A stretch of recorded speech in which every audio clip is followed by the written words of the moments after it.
ಕಲಬುರಗಿಯಲ್ಲಿ ನಡೆದಿದ್ದ ಮಾಜಿ ಸಚಿವರ ಸಂಬಂಧಿಯ ಬರ್ಬರ ಹತ್ಯೆ ಪ್ರಕರಣಕ್ಕೆ ಈಗ ಬಿಗ್ ಟ್ವಿಸ್ಟ್ ಸಿಗ್ತಾ ಇದೆ.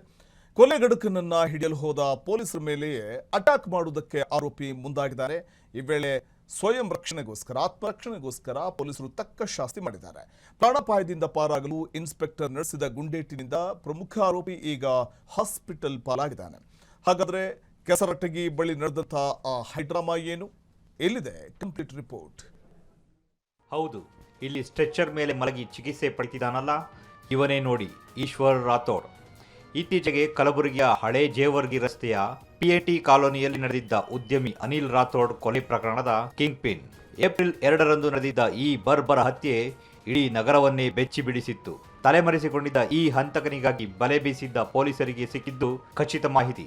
ನಗರದ ಹೊರವಲಯದ ಕೆಸರಟಗಿ ಬಳಿ ಆರೋಪಿ ಅವಿತಿದ್ದಾನೆ ಎಂದು ತಿಳಿದ ಸ್ಟೇಷನ್ ಬಜಾರ್ ಇನ್ಸ್ಪೆಕ್ಟರ್ ಗುರುಗೌಡ ಪಾಟೀಲ್ ನೇತೃತ್ವದ ತಂಡ ದಾಳಿ ನಡೆಸಿತು. ಈ ವೇಳೆ ಸಿನಿಮಾ ಸ್ಟೈಲ್ನಲ್ಲಿ ಪೊಲೀಸರ ಮೇಲೆ ಈಶ್ವರ್ ಅಟ್ಯಾಕ್ ಮಾಡಿದ್ದಾನೆ.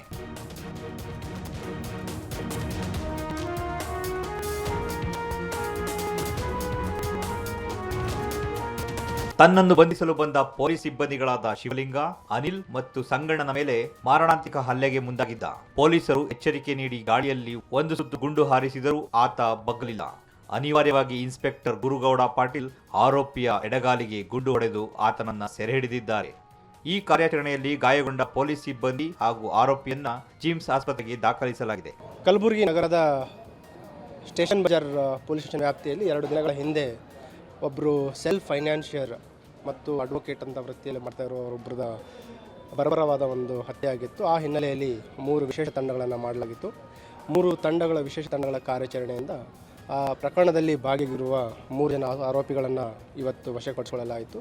ಮತ್ತು ಅವರ ಒಂದು ನೀಡಿದ ಮಾಹಿತಿಯಿಂದ ಏನು ಪ್ರಮುಖ ಆರೋಪಿ ಇದ್ದ ಒಬ್ಬನು ಈಶ್ವರ್ ರಾಠೋಡ್ ಅಂತ, ಅವನನ್ನು ವಶಪಡಿಸಿಕೊಳ್ಳಿಕ್ಕೆ ಸ್ಟೇಷನ್ ಬಜಾರ್ ಇನ್ಸ್ಪೆಕ್ಟರ್ ಗುರುಲಿಂಗಪ್ಪಗೌಡ ಪಾಟೀಲ್ ಮತ್ತು ಅವರ ಕ್ರೈಮ್ ಟೀಮ್ ಸ್ಥಳಕ್ಕೆ ಹೋಗ್ತಾರೆ. ಹೋದಾಗ ಏನು ಪ್ರಮುಖ ಆರೋಪಿ ಇದ್ದಾನೆ ಅವನು ಇವರ ಬಂಧನಕ್ಕೆ ಒಂದು ಅಡೆ ಮಾಡ್ತಾರೆ ಮತ್ತು ಇವರನ್ನು ಬಂಧಿಸಲಿಕ್ಕೆ ಹೋದಾಗ ಇವ್ರ ಮೇಲೆ ಹಲ್ಲೆಗೆ ಮುಂದಾಗ್ತಾನೆ.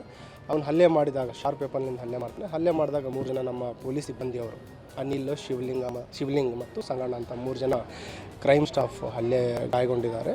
ಮತ್ತು ಮುಂದೆನೂ ಕೂಡ ಅವನು ಹಲ್ಲೆ ಮುಂದುವರಿಸ್ತಾನೆ. ಆವಾಗ ಅವನು ಒಂದು ರೌಂಡ್ ಗಾಳಿಯಲ್ಲಿ ಫೈರ್ ಮಾಡಿ ಮತ್ತೆ ಅವನ ಹಲ್ಲೆಗೆ ಮುಂದಾದಾಗ ಅವನ ಕಾಲಿಗೆ ಒಂದು ಫೈರ್ ಮಾಡಿದ್ದಾರೆ. ಅವನ ಎಡಗಾಲಿಗೆ ಇಂಜೂರ್ ಆಗಿದೆ ಮತ್ತು ನಂತರ ಅವನನ್ನು ಮತ್ತು ನಮ್ಮ ಗಾಯಗೊಂಡಿರುವ ಸಿಬ್ಬಂದಿಯವರನ್ನು ತಕ್ಷಣ ಚಿಕಿತ್ಸೆಗೋಸ್ಕರ ಜಿಮ್ಸ್ ಆಸ್ಪತ್ರೆಗೆ ಶಿಫ್ಟ್ ಮಾಡಿದ್ದಾರೆ. ಅಷ್ಟಕ್ಕೂ ಈ ಕೊಲೆಗೆ ಕಾರಣವಾಗಿದ್ದು ಕೇವಲ ಹಣದ ವ್ಯವಹಾರ ಎನ್ನಲಾಗುತ್ತಿದೆ. ಹತ್ಯೆಯಾದ ಅನಿಲ್ ರಾಥೋಡ್ ಹಾಗೂ ಆರೋಪಿಗಳ ನಡುವೆ ಆರ್ಥಿಕ ಸಂಘರ್ಷವಿತ್ತು. ಸದ್ಯಕ್ಕೆ ಪ್ರಕರಣಕ್ಕೆ ಸಂಬಂಧಿಸಿದಂತೆ ಈಶ್ವರ್ ರಾಥೋಡ್ ಮಾತ್ರವಲ್ಲದೆ ಇಮ್ರಾನ್, ಮಿನಾಹಜ್ ಮತ್ತು ಅಭಿಷೇಕ್ ಎಂಬುವವರನ್ನ ಪೊಲೀಸರು ಹೆಡೆಮುರಿ ಕಟ್ಟಿದ್ದಾರೆ. ಈ ಹಿಂದೆ ಕೂಡ ಈಶ್ವರ್ ಮೇಲೆ ವಿವಿ ಠಾಣೆ ಹಾಗೂ ಸ್ಟೇಷನ್ ಬಜಾರ್ ಪೊಲೀಸ್ ಠಾಣೆಗಳಲ್ಲಿ ಪ್ರಕರಣಗಳಿದ್ದವು ಎನ್ನಲಾಗುತ್ತಿದೆ. ಮಾಜಿ ಸಚಿವರ ಸಂಬಂಧಿಯ ಕೊಲೆಯಾದ 48 ಗಂಟೆಗಳಲ್ಲೇ ಆರೋಪಿಗಳನ್ನ ಪತ್ತೆ ಹಚ್ಚಿ ಅಟ್ಯಾಕ್ ಮಾಡಲು ಬಂದವನಿಗೆ ಗುಂಡೇಟು ನೀಡಿ ಅರೆಸ್ಟ್ ಮಾಡಿರುವ ಪೊಲೀಸರ ಕಾರ್ಯಕ್ಕೆ ಸಾರ್ವಜನಿಕ ವಲಯದಲ್ಲಿ ಭಾರೀ ಪ್ರಶಂಸೆ ವ್ಯಕ್ತವಾಗಿದೆ. ಒಟ್ಟಿನಲ್ಲಿ ಹಣದ ವ್ಯಾಮೋಹಕ್ಕೆ ಬಿದ್ದು ಒಬ್ಬ ವ್ಯಕ್ತಿ ಪ್ರಾಣ ಕಳೆದುಕೊಂಡರೆ 4 ಆರೋಪಿಗಳು ಈಗ ಕಂಬಿ ಎಣಿಸುವಂತಾಗಿದೆ. Purushottam Kulkarni, Freedom TV, Kalaburagi. ಕ್ಷಣದ ಸುದ್ದಿಗಳಿಗಾಗಿ ಫ್ರೀಡಂ ಟಿವಿ ಸಬ್ಸ್ಕ್ರೈಬ್ ಮಾಡಿ, ಲೈಕ್ ಮಾಡಿ ಹಾಗೂ ಫಾಲೋ ಮಾಡಿ. ಹೊಸ ಸುದ್ದಿಗಳ ನೋಟಿಫಿಕೇಶನ್ಗಾಗಿ ಬೆಲ್ ಐಕಾನ್ ಮೇಲೆ ಕ್ಲಿಕ್ ಮಾಡಿ.